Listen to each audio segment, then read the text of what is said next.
I paid $200 for shipping to end up with this. $200 for shipping for this item, and I ended up with a bent up piece of junk. Today at High Voltage Diesel, we're gonna find something out that we've been talking about in previous videos. We're gonna find out what's in this big box back here, so let's get right into it.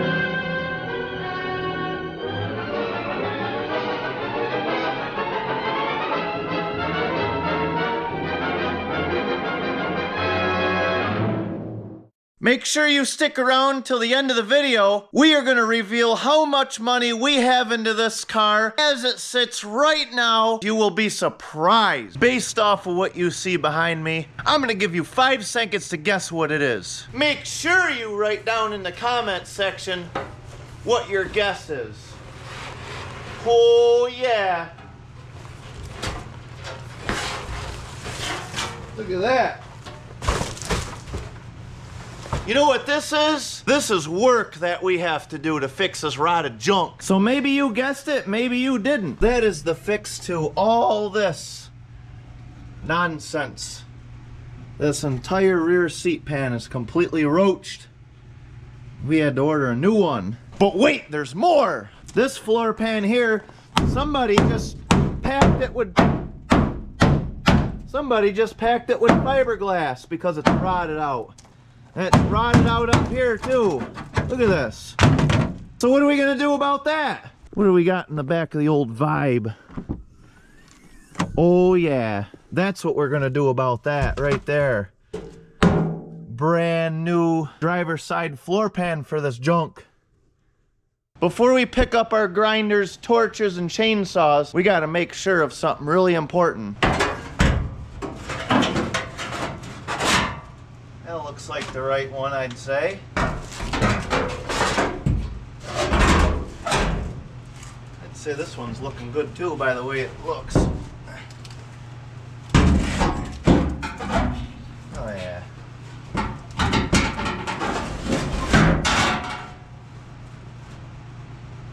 Oh yeah, we're in pretty good shape.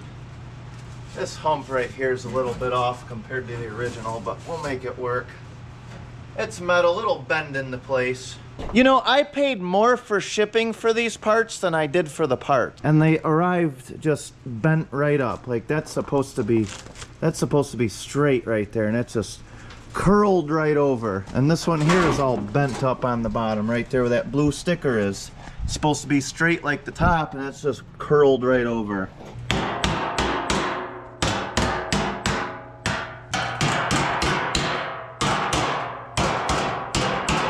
We're gonna have a couple little challenges with this. We got these braces right here on each side and they're right in the way. We're gonna have to drill the spot welds out for those and get them cut out and remove these and then put the floors in and then put them back on. And unfortunately that one over there has to come out too because it's right in the way of where the seat pan goes. And I really don't want to cut the seat pan around it because I think it's rotted underneath the brace. Oh, we're getting ready to pull our first brace out. We got all of the spot welds drilled out. And when I say all the spot welds, I say that lightly. Because every time you do something like this, you think you got them all and you missed about 10 of them. And you find them when you go to pull it out.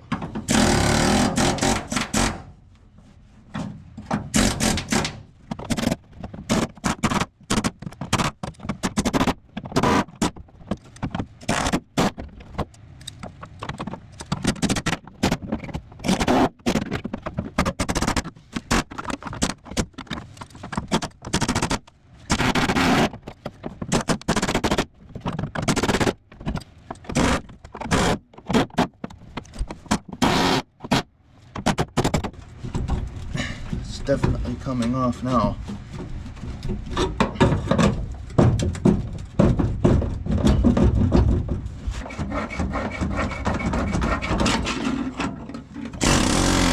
There we go, she's off now. There, look at that. We didn't damage up the front floor too bad, just a little bit. A lot of these are a pain in the butt.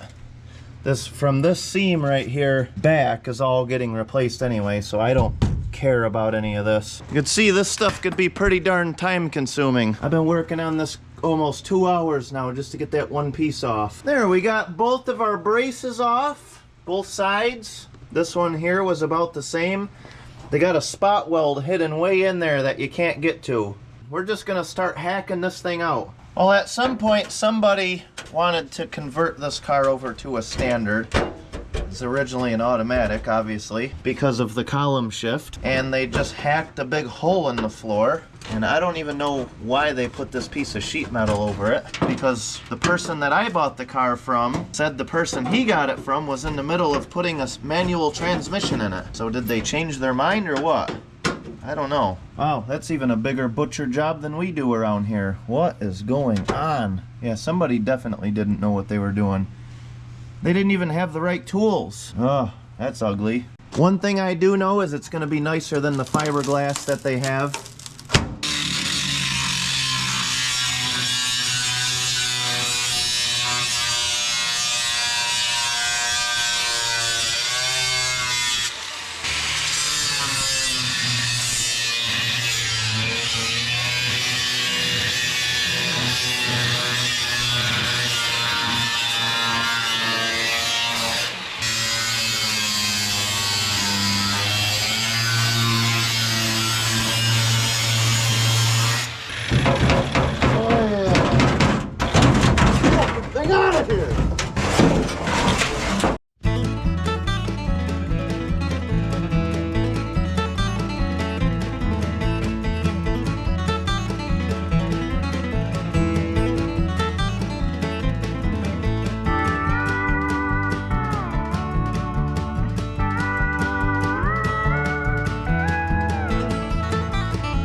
It is the end of day one on these floor pans. Let's check out what we got done. I am tired. It is almost 11:30 at night. So here's our pile of metal right here. Everything's cut out of it. And whoa, check this out. Everything ground, pretty much ready. I haven't really fit the new pieces in yet. So this is the original floor pan. We're just gonna cut the floor pan, the new one, and spot weld it onto this part. We gotta finish this. I don't know where exactly I'm gonna cut this, so that's just roughed in right now. And finally, I took the wire brush over all the insides of all this stuff, and just in the top of the frame on the drill, I wire brushed the crap out of it. I figured, you know what, since the floor's off, why not just spray a bunch of black Rust-Oleum on this thing, let it sit overnight, the garage is still warm. That way you got some stuff inside of this. It's not like it's a show car job, but it's like, you know, I'm in there, that's the last time this is ever gonna be opened up. Might as well put something in there. You know, if the factory did stuff like this, these cars probably wouldn't rust out as bad, but I've been over here for like 8 hours working on this. Not just a car, but you know, you gotta clean tools, do maintenance to tools, clean the shop. I mean, there's a huge mess right here. Feed the wood stove, go out, split wood. I mean, there's a lot of work to just work on this car.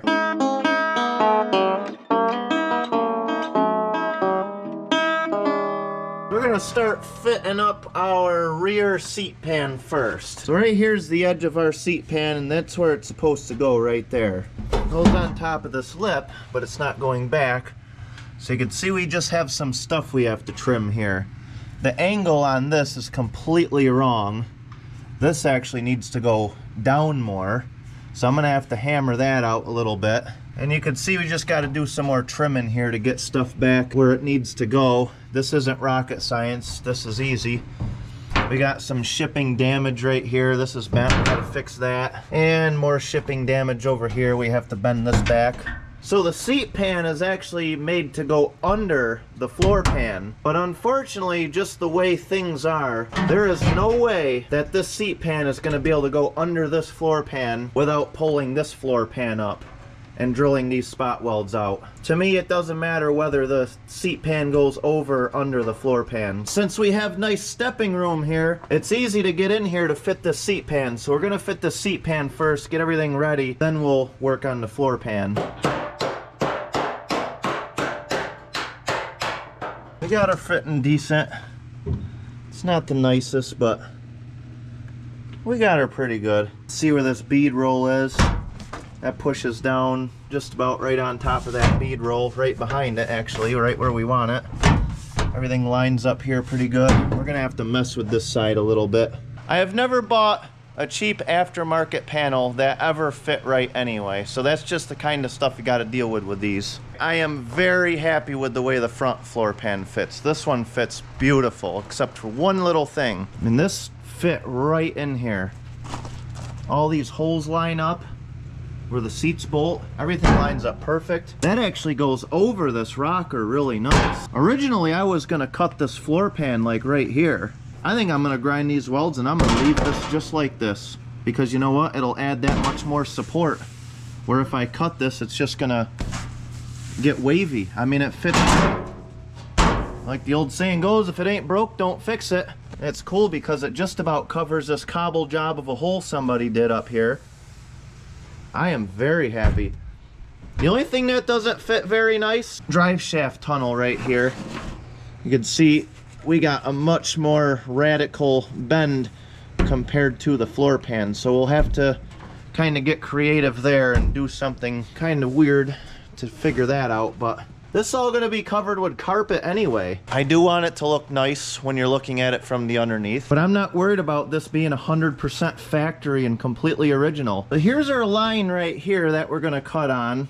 This is the line where the floor pan ended. We're gonna leave ourselves this much room so the floor pan can go under this and we can spot weld. So we marked all the cross members underneath. We got a cross member that goes here, cross member that goes here, and on the back we have a cross member that follows this. So now what we have to do is drill about 5,000 holes for our spot welds, or rosette welds technically they'd be called in this case, because we're using a MIG welder and not a spot welder. Or a plug weld. People call it different things.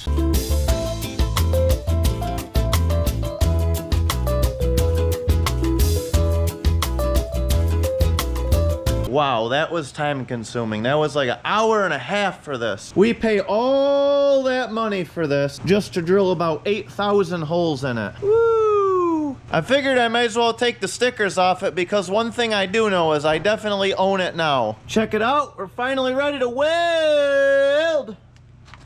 Nice!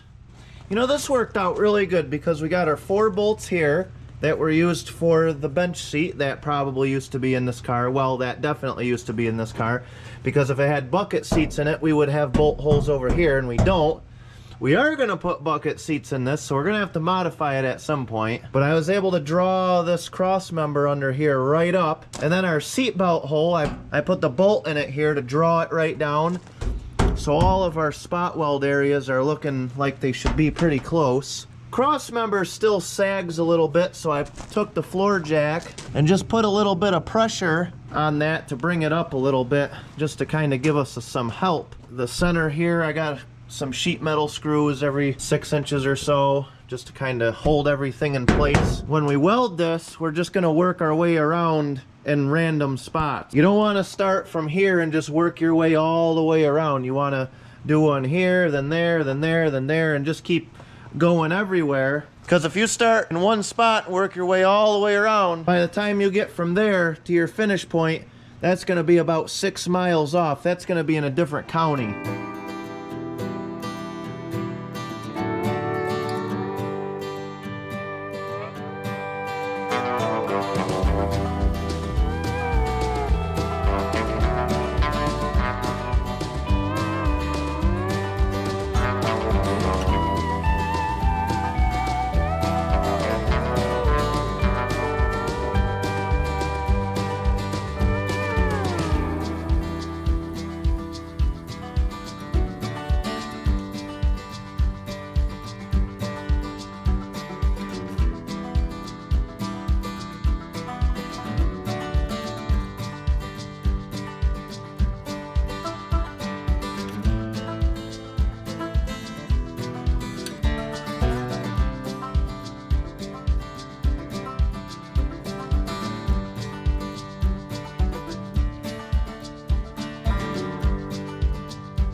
I don't know what I was thinking. I've learned this lesson before in the past. I only used 1/4-inch drill bits when I drilled the holes for the spot welds and didn't have enough penetration on a few areas, so they ended up popping, and I had to drill them out and drill them bigger. Make sure when you do rosette welds like this or plug welds that you have a big enough hole so you could burn into the metal underneath before your hole gets plugged with weld. Otherwise, you're defeating the purpose, just like I did.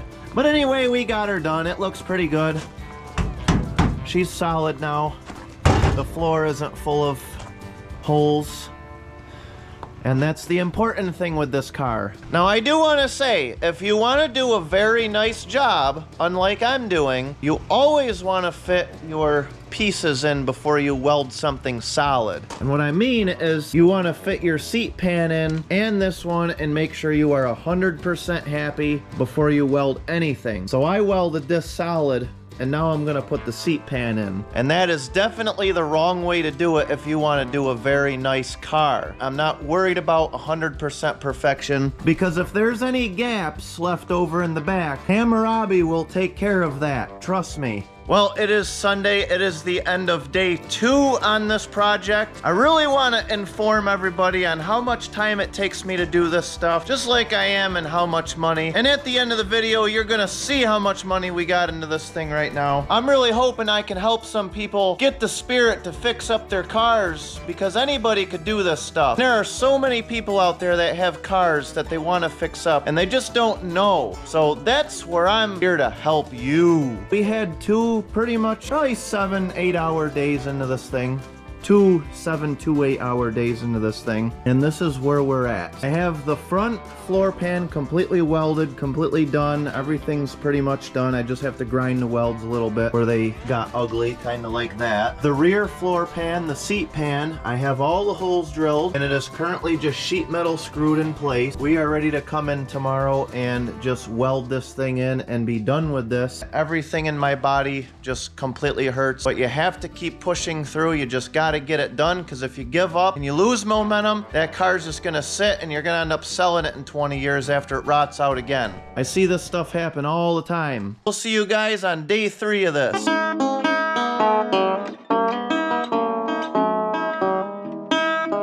Well, here we are at the end of day 3 on this project, and we are pretty much done. So of course our annoying light that we had fell. I didn't realize it, but the lens of that light was made out of tempered glass, and it just exploded all over. So now we don't have a light. As we discussed at the end of day 2 yesterday, we're just gonna spot weld the rest of our seat pan in, and that's all we did. That's pretty much all we did, and then we just ran the grinder around.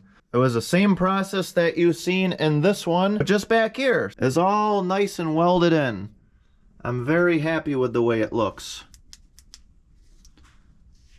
This came out really nice. I just did some stitch welds here, kind of randomly. And then I had a curved piece of metal that came from the transmission tunnel when I cut it out, and then made a nice little square patch here where they butchered up for their makeshift shift linkage that they never put in. So we got that looking all good. Everything's all sealed up, looks pretty nice. There was a little hole in the floor up here I patched. That looks nice. Just right there, tiny little patch I made. And when I say day 3, I was only over here for about 3 hours today. That's all I had today. I figured I'd come over, get this finished. That way next weekend, we can work on some other stuff. We just kind of doctored this up. I still got to do some grinding, some final grinding, but we're out of time this weekend. This didn't really work out as nice as I wanted it to. Some of these spot welds kind of broke free, and I had to do some ugly welding.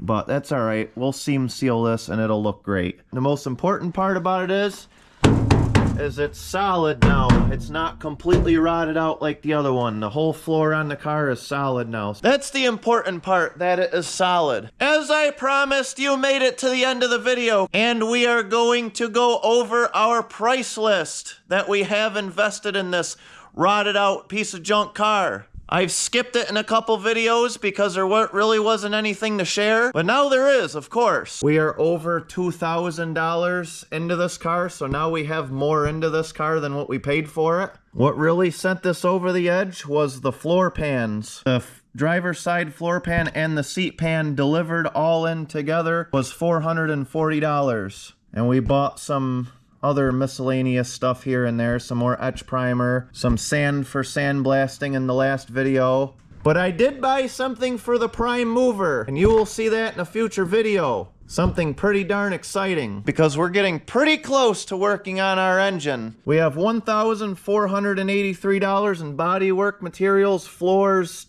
patch panels, primer, all that stuff.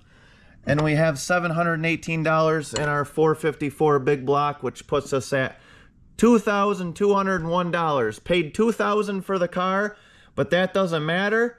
That's irrelevant because that depends on whatever you make the deal with. But this is what we have in materials to get where we're at right now. And I would say we're doing pretty good for about $2,000. And actually we'll say $1,483 is what you see in the body. So $1,483, just shy of $1,500, is what it took to get this car where it is right now. The quarters, the roof is ready to paint, the trunk's ready to paint. We have the back all sandblasted, primered, everything's ready to paint. Our cowl, our engine compartment up here, firewall frame, our windshield's back in, door jambs, the fronts are painted. That is with everything. So for 1,500 bucks, I would say we're doing pretty good, especially with all new floors. This was 3 days of ass-busting work. I am completely worn out. These are weekend projects on this car. Every video I make is a weekend, pretty much. This is stuff that you can do on the weekends instead of sitting on your couch watching high-voltage diesel. End of transmission.